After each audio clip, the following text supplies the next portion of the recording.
A Mata Atlântica, um dos biomas mais ricos e ameaçados do planeta. Após séculos de exploração indiscriminada, essa floresta nesse exato momento distancia-se cada vez mais de seu auge. Aqui, vamos mostrar o que poucos olhos puderam testemunhar. Como a mais imponente das serpentes, perpetua sua espécie.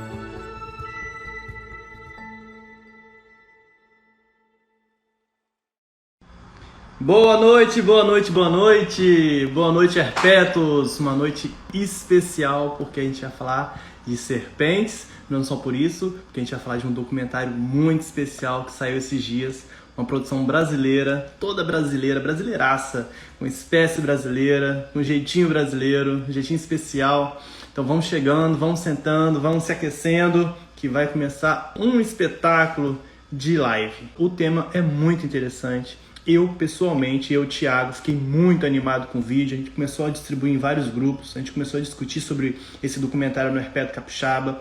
O pessoal falando que produção, alta produção e tudo mais. Aí já fomos num grupo de outros herpetólogos e já falei assim, pessoal, quem é o autor, vocês conhecem e tal? Claro, dá pra ver os autores nos créditos, mas a gente, tipo assim, vocês têm o Zap, vamos conversar um pouquinho mais? Aí encontramos no Instagram. Aí eu fui, falei com um dos Rafas. Daqui a pouco os Rafas estão chegando aí. Muito bem-vindos! E aí, valeu, demorou, mas não tava achando o botãozinho aqui, achamos. Tranquilo, tranquilo. Tá ouvindo bem aí? A primeira live de vocês? É, a primeira. Primeira live. Massa. Gratidão. Eu sou o Rafael Menegutti. E Mitsu. Eu, Rafael Mitsu, né? Ou Japa. Então Japa, faz. Boa. Bem, os nomes dizem, né? Você tem descendência italiana e você tem japonesa? É isso? Sim. Exatamente, isso mesmo. Massa aí, pessoal, não tem erro. Então, é realmente um prazer ter vocês na Herpeto Live. Eu estava falando com o pessoal aqui antes de vocês entrarem, eu fiquei realmente impressionado, positivamente impressionado. Vocês estão de super parabéns pela sua produção. Vocês vão falar um tanto delas aqui, mas eu estou dando meu parabéns antecipadamente. Uma pergunta muito importante é que o documentário tem cerca de 4 minutos e 18, é isso? 4 minutos e um pouquinho, né? Por aí. Agora, quanto tempo de filmagem durou para vocês fazer esses 4 minutos? Tem gente que acha que é fácil, né? Fazer por um seguido. Conta um pouquinho aí desse processo. Há um bom tempo a gente vem coletando algumas imagens assim, que a gente acha relevante. Por exemplo, as imagens de drone que o Rafa fez foi quando? Fiz no ano passado, atrasado, aquelas imagens. Algumas imagens foram feitas antes do monitoramento, mas assim, quando nós encontramos as pessoas em janeiro, foi em janeiro, né? Janeiro. Nós sacamos que elas estavam grávidas e começamos a monitorar. E elas só foram parir no final de março, começo de abril. A gente ficou 4 meses indo diariamente, todos os dias, com exceção de domingo, a gente ia a campo durante 4 meses para ver onde esses animais estavam, né? E a gente não sabia quando que elas iam parir. Então era todo dia, estava chegando perto, falava, é hoje, chegava lá nada. É hoje, chegava lá nada. Até que chegou o dia que a gente nem... Acho que era um sábado. Acho que foi. Era um sábado, a gente estava indo sem pretensão nenhuma. Na hora que a gente chegou no final da linha, viu aquele aglomerado, os filhotinhos, as pernas tremeu, nasceu, falando para todo mundo do grupo. E aí que a gente começou a filmar as imagens. Assim, a gente teve uma grande limitação que é por equipamento, né? A gente não tem bateria para a gente filmar ali horas e horas e horas. Sim. Tem a questão também dos animais, depois de alguns poucos minutos que a fêmea termina de parir, eles já começam a se dispersar. Então, a gente tinha que aproveitar essas imagens. A gente conseguiu, a gente não sabia se ela ia parir de manhã, se ia parir de tarde, se ia parir de noite. Então a gente deu sorte de conseguir pegar as 3 parindo no horário que a gente foi fazer o monitoramento. Maravilha. Se ela tivesse parido 2 horas depois, a gente já não teria perdido os filhotes, já teria... Então a gente teve sorte bastante, mas a gente também teve uma grande limitação, principalmente por conta de bateria de equipamento, que a gente tinha 2 baterias para cada câmera, Então, a gente fez um time-lapse dela parindo um filhote, foi uma bateria, sabe? Para você fazer 5 segundos de vídeo, você gasta uma bateria. Daí, você filma um pouquinho e os filhotes começam a sair. A gente tinha que recolher esses filhotes para fazer a biometria deles, a gente tinha que recolher a fêmea também. Ainda tem a pesquisa, né? Ainda tem a pesquisa por trás. A pesquisa era a pesquisa é o principal, né? Não era o vídeo principal. Então, conforme a gente via que a gente tinha chance de chegar a captar algumas imagens, a gente ia fazendo isso sem interferência nenhuma dos animais. A gente esperava a fêmea se afastar, depois a gente recolhia ela, a gente filmava os filhotes e ia recolhendo um por um, conforme eles iam se dispersando, né? Para fazer toda a biometria deles. Sim. Incrível. Que legal, que legal. O pessoal tá falando, a natureza colabora quando a gente colabora com ela. E eu também, eu gosto de dizer que a sorte prevalece os bem preparados, né? Então, vocês estavam lá, dia após dia, um equipamento, que não é só ir lá ver se tá tudo ok. Eu imagino que vocês carregavam equipamento todos os dias, né? Assim, sim. Então, a gente tinha uma noção, assim, que quando ela ia trocar de pele, a gente tinha uma noção que dali uns dias, provavelmente, ela ia parir. Então, a gente levava tudo que podia para fazer as imagens, né? Assim, é uma cena rara e vocês conseguiram mostrar, mas tem muita coisa que às vezes é simples e a gente não mostra. E todo mundo precisa viver isso, né? A biologia e tal. Inclusive entrando naquele conceito de conhecer para preservar, o clichê mais importante do mundo, ao meu ver. Sim, com certeza. Equipamentos vocês já mencionaram, mas eu acho que tem muita gente curiosa. Eu estou curioso. O que vocês usaram? Que parece ser equipamentos de Hollywood. Por que você não tá com a câmera aí? A minha câmera tá aqui atrás. Foram equipamentos, sim, câmeras comuns, assim, DSLR comuns, tripé, lente... montada com a lente grande. Normais. Essa é uma das câmeras, só que a gente não usou essa lente para filmar. Ok. Vai ter uma câmera, uma 7D, uma câmera fotográfica, normal. A gente utilizou junto com... Tira essa placa para ela. Tem a placa também.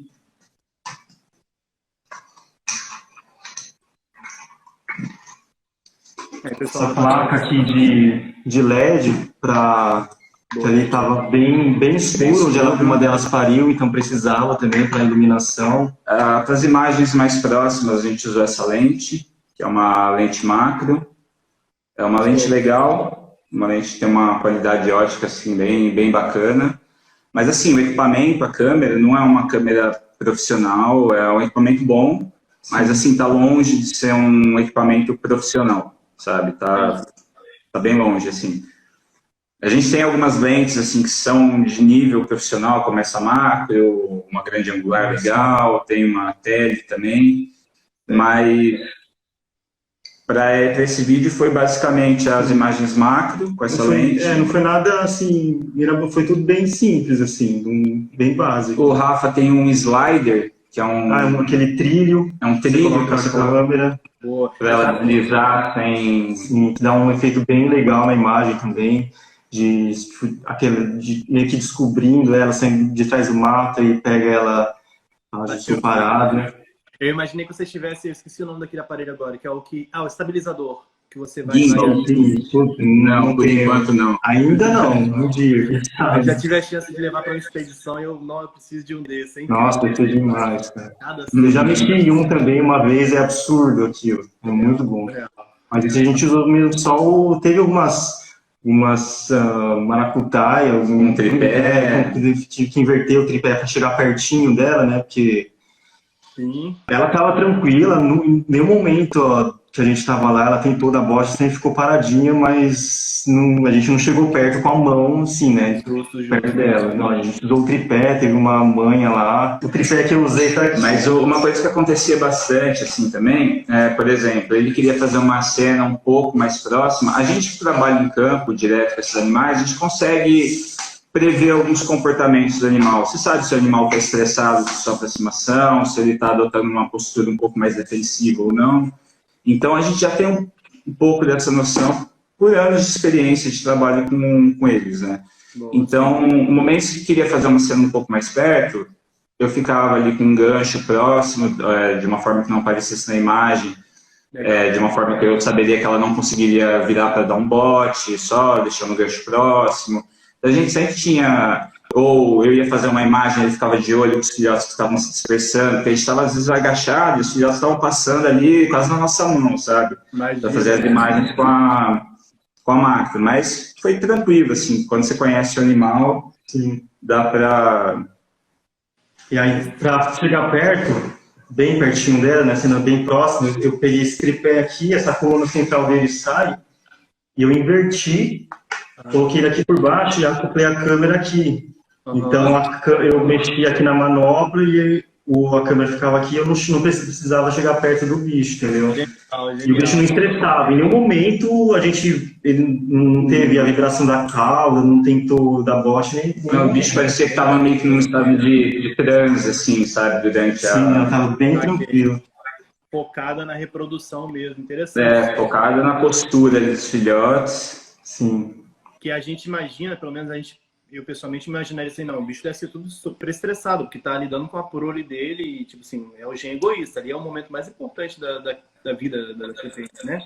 E então, na verdade, pelo jeito, pelo menos a Jussu adota algo de ficar, enfim, concentrada, mas tranquila ao mesmo tempo, né? Eu imagino que o animal gaste muita energia ali para fazer isso, porque demora muito o processo todo do nascimento dos filhotes. A primeira que a gente encontrou, a gente chegou, ela já tinha acabado de parir os filhotes, e as outras duas a gente pegou no meio do processo. Certo. Então, eu fui fazer ali um time-lapse dela parindo, foram 40 minutos fotografando ela saindo um filhote. Então, em 40 minutos saiu um filhote. E ela teve 50, sabe? Muito tempo. Então, deve ser um processo exaustivo para o animal. Imagino. Então, ela fica ali bem parada, bem quietinha. É aquela cena dela parindo um filhote, que tem alguns segundos, a gente acelerou em 15 vezes. Porque a cena total tem 6 minutos, mais de 6 minutos. Então, quando elas parem aquele filhote, não é rápido daquele jeito, aquele foi acelerado em 15 vezes. Como é que foi a emoção de ver isso, de encontrar isso, de atenção, de repente, né, de fazer uma boa filmagem, não tremida, mas tá com a adrenalina a mil, de repente? Conta pra gente. Como eu falei, no dia que a gente achou a primeira parindo, a perna tremeu, assim, a gente ficou meio perdido, não sabia se... Ficou perdido, dividido entre aproveitar ali, olhar mesmo, ou pegar a câmera e sair filmando. Tem que ter um pouco de sangue frio também. Mas foi bem tenso assim, num bom sentido, né? Porque eu nunca tinha visto nada parecido, né? Era um negócio muito louco ver a fêmea esticadona, assim, e um aglomerado dos filhotinhos em todos os bolsos, eles rompendo, assim, se mexendo dentro da bolsa. Então é uma cena assim, bem massa de presenciar, e foi emocionante de verdade. É muito legal que eu reparei, eles são que nem a gente, que nem um bebê quando nasce, né, ele chora para soltar aquele líquido que está dentro do pulmão. Logo que elas rompem a bolsa, elas abrem a boca, assim, e elas parece que elas estão bocejando, mas na verdade elas estão expelindo todo aquele líquido que está dentro do pulmão delas, estão limpando o pulmão. É muito legal, muito legal você estar ali vendo isso. E tiveram algumas imagens que a gente conseguiu captar isso. Sim, foi bem difícil captar as imagens porque estavam todos aglomerados, né? E muita coisa acontecendo o tempo todo. Então, assim, a gente via um mexendo aqui e falava, esse aqui vai sair, esse vai fazer a cena que eu quero. E aí eu olhava pro lado e tinha um se mexendo, não. Troca esse aqui. Daí você começava a filmar o outro já saía, já perdia a cena. Que tem bastante, é um pouquinho parado, mas quando eles começam a se mexer, assim, já são 50 filhotes ali de uma vez, começando a sair. Você tem que ficar esperto também, né? Você tem que tomar cuidado ali o tempo inteiro. Um exemplo que eu queria dar é Foley, a técnica, né? Isso, Foley. Um dos momentos que eu mais reparo quando o Foley está sendo utilizado, se eu posso dizer assim, a técnica Foley, é quando alguém tira uma espada, dá uma bainha, ou quando a espada de alguém vai assim, não é para ter barulho. Cara. Mas é muito louco, porque se você assiste sem esse som, você sente que está faltando alguma coisa, sabe? A gente está programado para ver uma imagem e já associar com som. Então, por isso que é importante para aumentar essa imersão no vídeo, né? Perfeito, maravilhoso. Essa realidade. Isso daí foi um tchan especial que vocês deram no documentário que deu muito mais vida, né? Sim. A gente deu vida de verdade. Eu fiquei me perguntando, no momento que tem uma cena que tem que a câmera tá parada e passa uma jararacuçuzinha assim, passa rapidinho assim, filhotinho assim. Eu falo, como é que eles conseguiram captar? Que microfone é esse, velho? Que legal.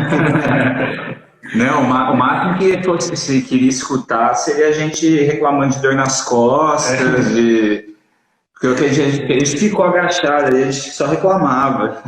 Caralho. Muito mosquito, aliás, é o que a gente vem a seguir. E aí, conta os causos, os problemas, os perrengues, como é que foi essa parte aí? Mosquito sempre. Mosquito, pernilongo é aquilo, você tem que ficar paradinho e quando você vai ver tem 30 pernilongos na sua cara e você não pode se mexer porque senão perde a cena, né? Perfeito. Que o importante é sempre ter aquela cena bem estável, né? Não pode estar tremida para ficar com um aspecto legal. E daí... No Premiere tem uma função lá de estabilização. É um plugin que você joga no vídeo e ele já estabiliza automaticamente. Legal. Só que, para ficar o mais estabilizado possível, você tem que fazer o melhor para captar a imagem estável na hora, assim, né? Se ficar muito tremido, o plugin lá já não consegue. Então, mesmo na hora, o ideal é ficar o mais estável possível. Deixa eu uma pergunta. O custo de produzir esse documentário? O nosso custo são dos equipamentos, só que a gente não comprou os equipamentos para isso. A gente já tem os equipamentos há um tempo, utilizou para isso. Nosso custo foi basicamente gasolina para ir até o local e energia para usar, carregar bateria. A gente não chegou nem a calcular isso, na verdade, mas pensando aqui, não teve um custo além do cotidiano, sabe? Entendi. Pois é, são dicas, tipo assim, a luz é muito importante, a história que você está querendo contar, e com isso meio que já firmado na cabeça, em vez de chegar lá, tá, chegamos, o que a gente vai fazer, não é? Sim, a luz é o mais importante, assim, na verdade, né? Porque você não ia conseguir gravar nada se você não tem a luz. Então, você saber utilizar a luz, eu acho que é uma das coisas mais importantes que tem. Perfeito. Saber posicionamento de luz, como que fica legal, assim, que angulação fica legal, se com sombra, sem sombra. Outra coisa que você falou que é importante quando a gente estava filmando, a gente não saiu filmando qualquer coisa, a gente já tinha uma ideia de onde ia encaixar aquela cena, sabe? Então não é sair filmando tudo, tem muita coisa acontecendo, mas você tem que saber o que você está filmando, onde que vai encaixar, filmar já pensando na edição. Entendeu? Não tem como, porque fica bem difícil você filmar tudo, sair filmando qualquer coisa e depois pensar na edição e costurando qualquer coisa. Fica bem difícil montar uma história desse jeito. Talvez a primeira a gente não já tenha chego nela pensando assim, a gente vai fazer desse jeito, porque pegou a gente meio que de surpresa, né? Então, a hora que a gente conseguiu registrar a primeira, a gente falou, opa, a gente tem chance de registrar mais duas. Então, daí a gente já chegou nas outras duas, a gente deu essa sorte, já chegou com outro olhar, com outra perspectiva do que precisava gravar, que imagem precisava. E se ajustando, e se ajustando ao que conforme foi desenrolando. Entendi. As coisas. Tem outra coisa que ninguém tira da gente, que é a experiência, né? Vocês tiveram a experiência da primeira, puderam aplicar, melhorar. Sim.